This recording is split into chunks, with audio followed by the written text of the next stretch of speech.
This morning against Officer Jose Garcia, where we allege that Officer Garcia violated the constitutional rights of his son Desmond Franklin by shooting and killing him on West 25th on April 20th, 2020. For the last year and a half or more, the family has been living through the pain of losing their son under very suspicious circumstances. It's an unusual situation with an off-duty police officer who took the law into his own hands in order to confront Desmond, who was in a vehicle along with a teenage passenger, where Officer Garcia reached his hand out with a gun, fired into the vehicle, killing Desmond and terrifying the young teenager who was there with him. And so the investigation that was done in this case, we feel, was inadequate, didn't answer all the questions that the family needs to know and the community needs to know. So this lawsuit is a vehicle to get to the truth, get to the facts, and get justice. So today we have, in addition to Emmanuel, the father, the family, members of the family, who were siblings of Desmond. We have Novisha Franklin, who's a sister, Ashley Franklin, another sister, Clayvon Franklin, a brother, and I've already introduced Emmanuel. We also have today Maria Crenshaw, who is a supporter and a member and a director of Chasing Justice, a community activist group that does research on policing and data. So I'm going to open it up to questions, and we will try to answer your questions, but we're not going to get into the specific details and evidence because we're still in the dark as to what happened. But they want to talk about their loved one, which was his death being a very painful and grieving situation for them for the last year and a half or so. So we'll open it up to questions. Terry, can I ask you this first? Sure. I noticed that Mr. Garcia is named in the lawsuit, but the city of Cleveland or the police or anybody else is not. I'm obviously don't understand the legal ramifications of this. Could you explain? Okay, so this lawsuit initially is filed against the officer himself individually for what he did. But it's also possible that we may have the city down the road if we can determine that there were training issues, policy issues, supervisory issues that might have led to this incident. But because we haven't been able to get all the evidence and also the officer's history, the training issues regarding how off-duty police officers are supposed to handle situations. So the encounter had to do with stealing some pop out of a allegedly of a delivery truck, right? And rather than calling the police as a civilian, he took the authority that he had as a police officer and confronted the occupants of the vehicle and threatened, intimidated them, and created fear. They didn't know who he was. They had no idea if he was a vigilante or some crazy citizen. He didn't identify himself. He was in plain clothes. His vehicle was his personal vehicle.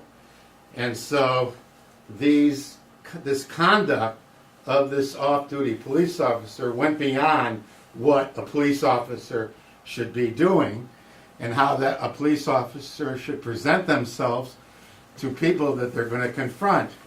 Better yet, he should have just called the police. There was a police car driving right down there at the time. Why didn't he flag down the police officer and say, look, I saw these kids stealing something. Can you deal with it? No, but he took the law into his own hands and pursued the occupants of the vehicle, Desmond and the teenager, and that led to this terrible tragedy, which could have been prevented. Along with, why is he shooting into a car with two people? That makes no sense.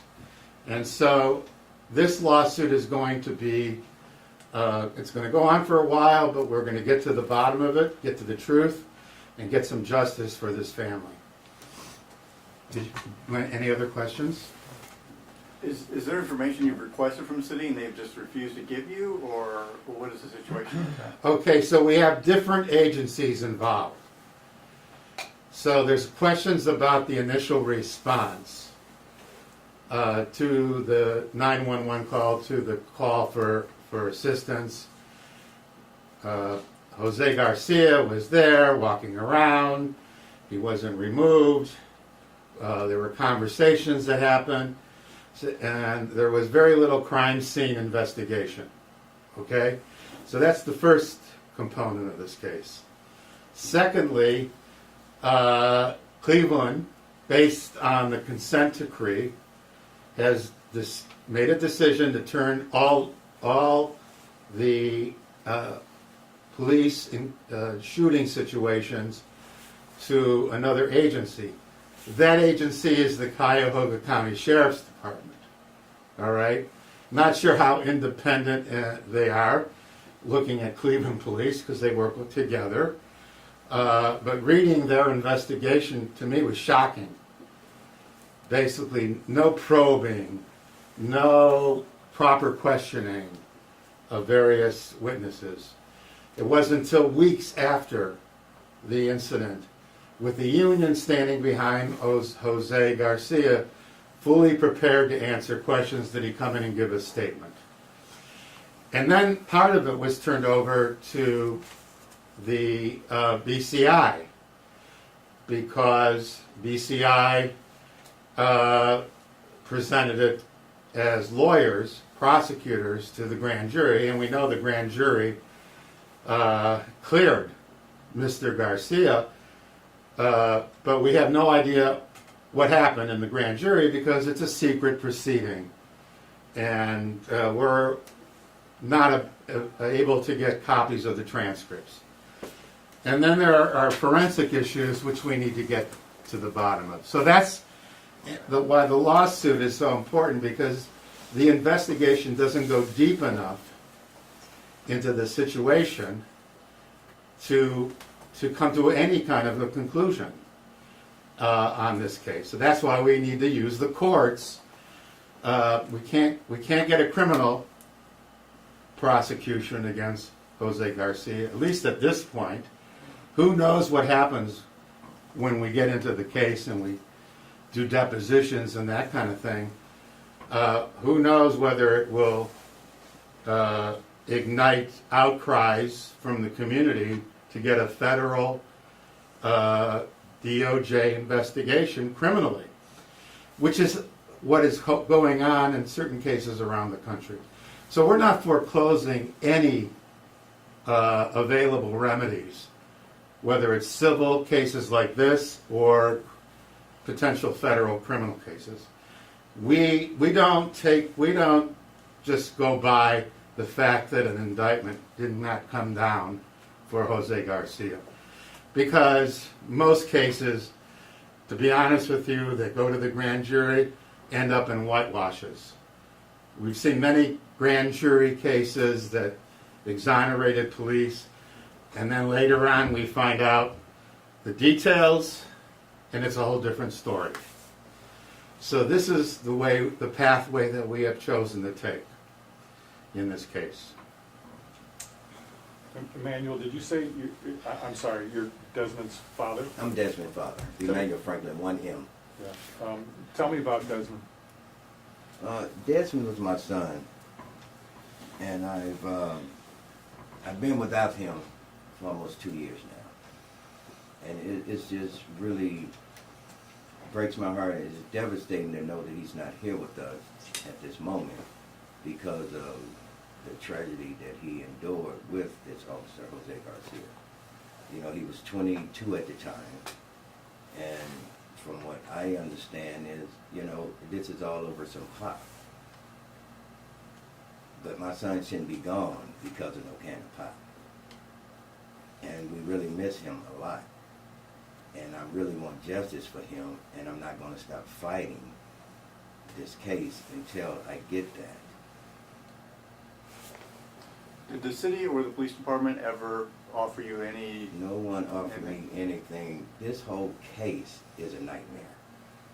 We never seen Jose Garcia. I don't know who he is. He can be standing behind me in the grocery store. He can be behind me at a red light. They told me nothing about this case.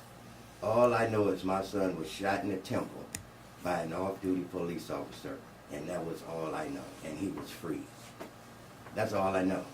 And so my heart have been really destroyed by this because I depended on the police to protect my family, to protect us, to protect our community. And we didn't get that.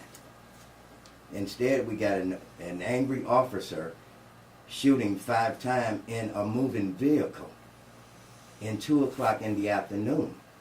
It's unheard of. And it's just frightening to know that he's still on the street in our community with no consequences whatsoever. What do you hope the end game of this lawsuit is? That Garcia would be sent to prison. I know it's not going to bring my son back, but it would be some form of justice that would bring some peace to this family. Because it shouldn't have never happened. It should not have happened. He should have reported them and not took it into his own hands if he was off duty. Now, from the videos I seen, there was a black and white car passing him right by. And he did not notify that black and white. He took the law into his own hands. And that's unacceptable to me. You just cannot take my son's life and just walk away. What kind of justice system do we have if they allow that? He wasn't in uniform. He was in his own personal car. Why didn't he identify himself to prevent all this? Hey, I'm a police officer. What are you guys doing? No. Instead, you had an argument with these gentlemen, and you took the law in your own hands. And you took 5 shots in the middle of the afternoon where there was thousands of people out there. At 2 o'clock in the afternoon, you're a very angry person to do something like that. And I just refuse to give up this fight for my son. You've kind of already touched on this a little bit, but what are you hoping to learn that hasn't been released to the public? Is that for me or? Either or. Well, I can answer that. It's a legal question. Mhm. There's a lot we don't know about what happened from the standpoint of Garcia, because he was treated very kindly by the investigators. There were no probing questions.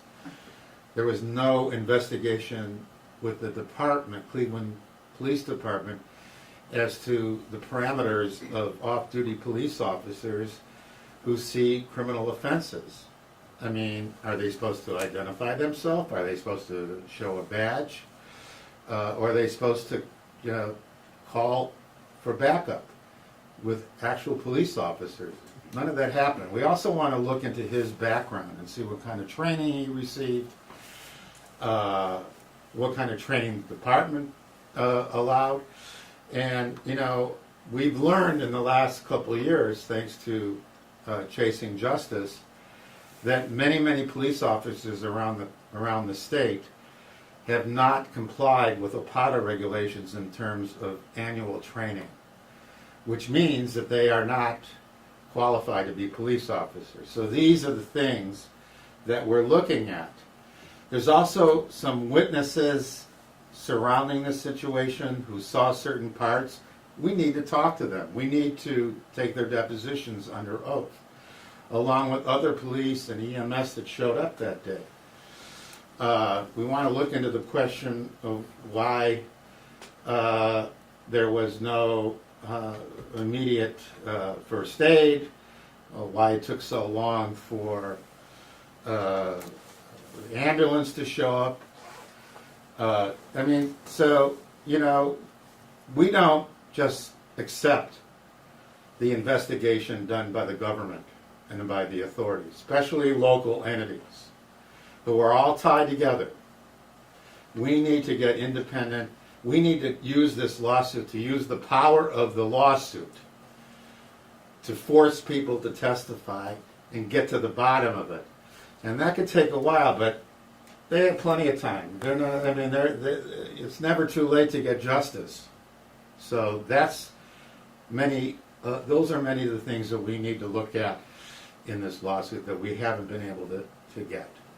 Mr. Gilbert, one of our viewers wants to know, are you concerned that the Attorney General retroactively applied the stand your ground to this case? This case occurred before the passing of the stand your ground, but yet it was applied and used to justify the shooting.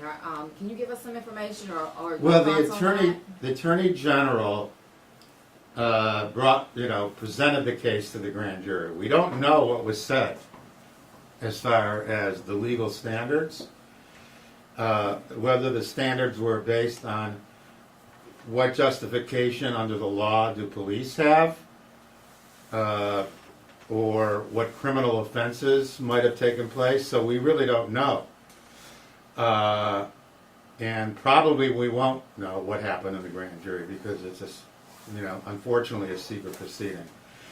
But under the Civil Rights Act and under state laws, reckless, wanton, willful conduct, we have a broader ability to look into the wrongdoing that we believe occurred here.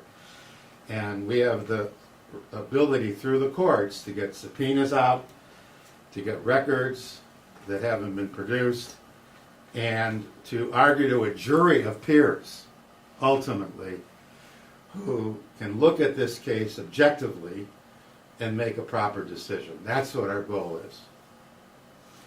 The young man who was in the car with Franklin, is he available to assist? Well, no. He at the time he was a juvenile, and he's a witness in this case, and he will be called to testify at some point. But I'm not willing to give you any more information about that. And then also the Office of Professional Standards is also doing an investigation of this, correct?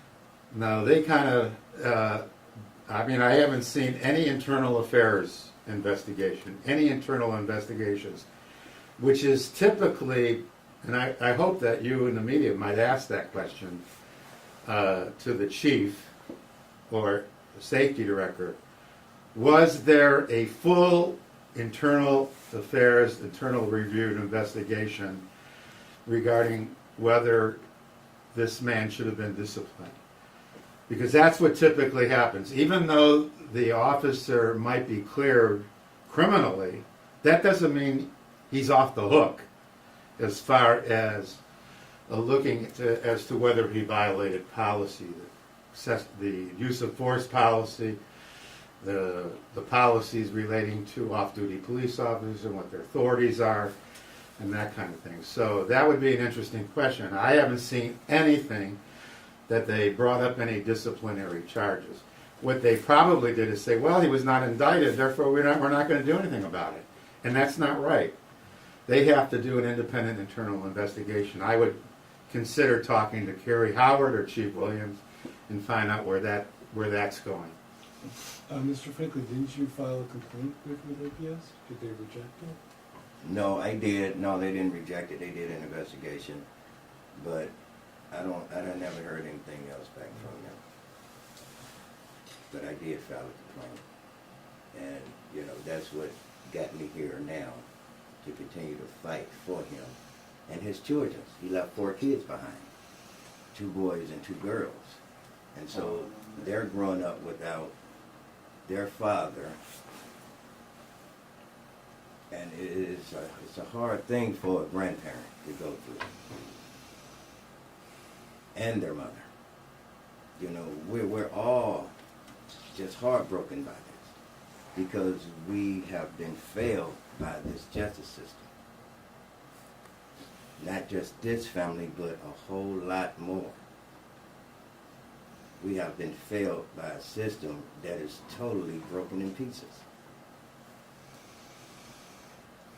Do anybody care about these families? Is there any justice for any of us? Or do every police officer get to walk away after taking these young lives? They haven't begun to even live yet. Start their families. It's not the parents and grandparents that's supposed to bury their children.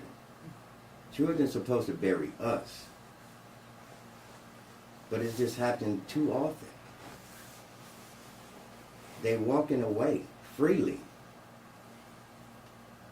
with no consequences. And it's time for it to stop. It's wrong.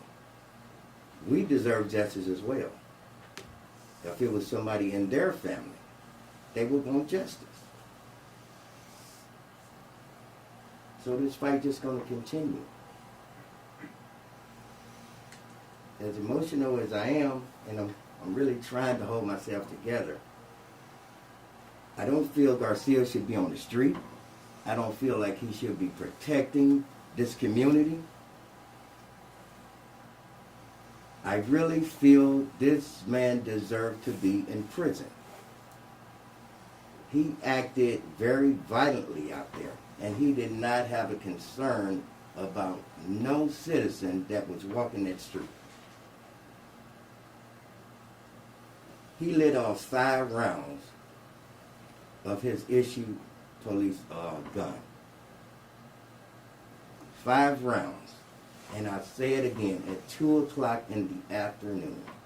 There are children out there. There are families shopping. There are buses coming by.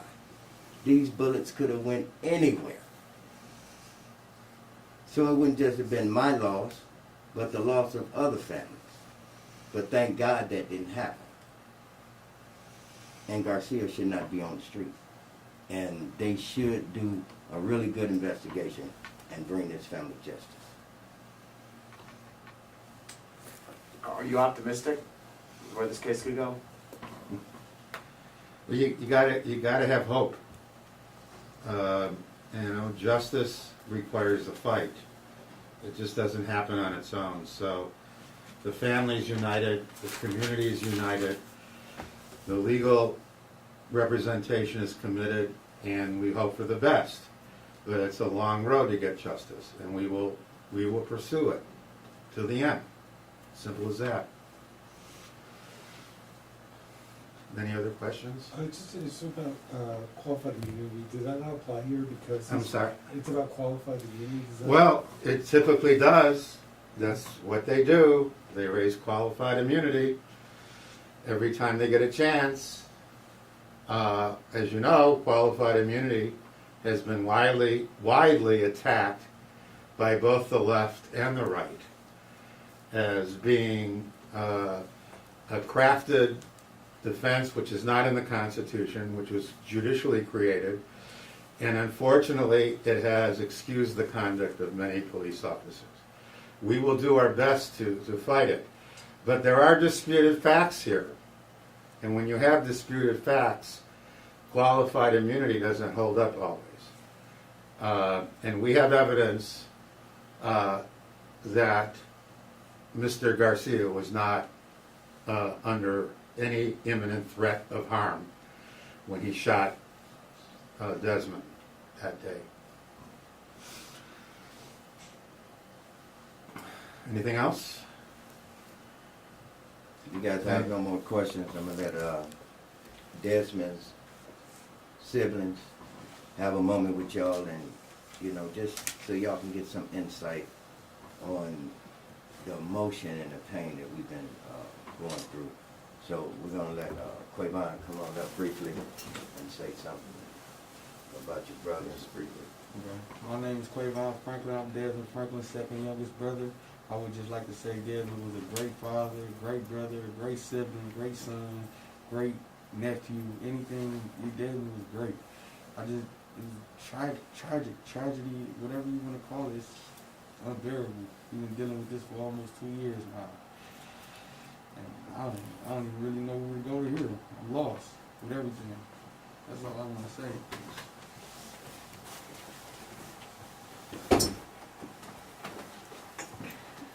I'm Novisha Franklin. I'm his twin sister. I just want to say, like, we owe this to his kids mostly, and to my mother because she's not here.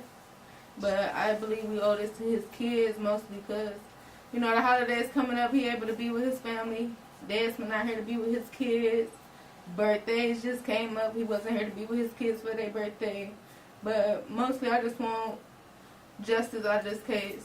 I believe we owe this. Out of all the pain that we've been through and the grief that we hold for, we come from a big family, so, and we was all bonded very well growing up, so to lose one is hard than you could even imagine. But I just hope that we get the odds out of this case. That's all.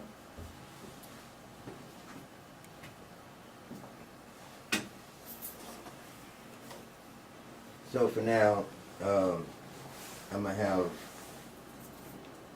Maria Crenshaw come up just for a brief second, just to share a few words with y'all, and then we'll turn it back over to Terry. Thank you, Ms. Crenshaw.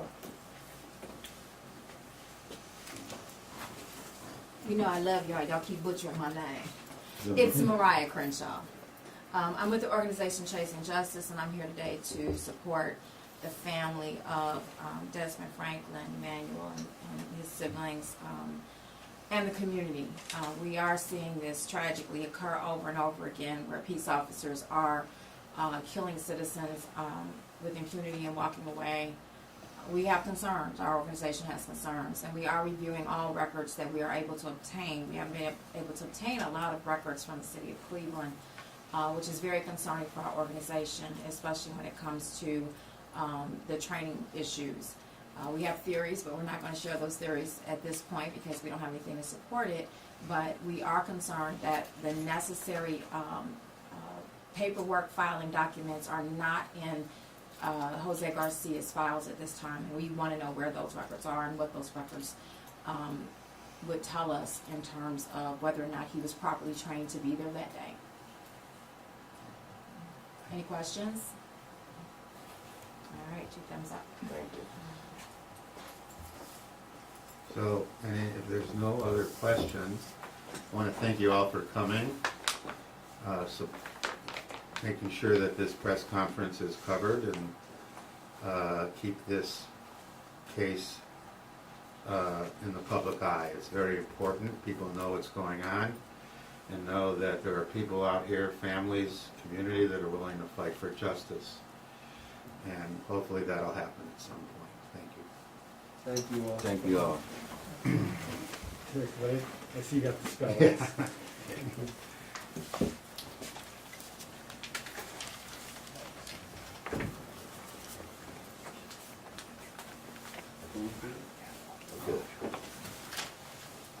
Yeah, it's ease the crowd here.